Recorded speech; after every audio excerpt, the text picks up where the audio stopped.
নমস্কার, আমি ঝুমা শাস্ত্রী চলে এসেছি একটি নতুন ভিডিও নিয়ে। ভিডিওগুলি ভালো লাগলে অবশ্যই সাবস্ক্রাইব, লাইক, শেয়ার, কমেন্ট করবেন। ভিডিও শুরু করার আগে গণপতি বাপ্পা এবং দেবাদিদেব মহাদেবকে প্রণাম জানিয়ে, গুরুদের প্রণাম জানিয়ে শুরু করছি।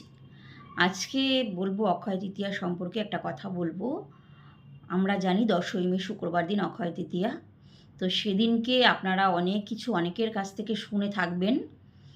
তো আমি একটা কথা বলছি যেটা আপনারা শোনেননি। উৎকুম্ভ দান, অর্থাৎ একটা মাটির কলস, সেদিনকে সাইজ আপনাদের যেরকম ইচ্ছে, সাইজ নিয়ে কোনো কথা হবে না বা বলছি না।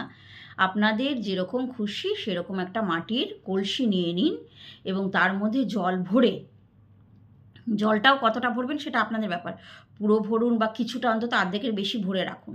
ভরে নিয়ে চলে যান কোনো মন্দিরে, ব্রাহ্মণকে, ব্রহ্মদেবতাকে দান করুন, ব্রাহ্মণকে দান করবেন।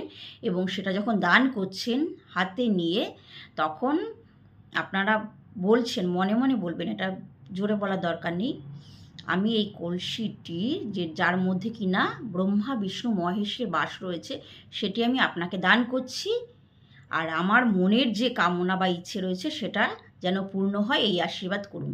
তো শুধু সেটা দান করলে তো চলবে না, তার সাথে যথাসাধ্য দক্ষিণাও দিয়ে আসুন এবং আপনাদের মনের কামনাটাও বলুন, অবশ্যই কামনা পূর্ণ হবে। নমস্কার, ভালো থাকবেন।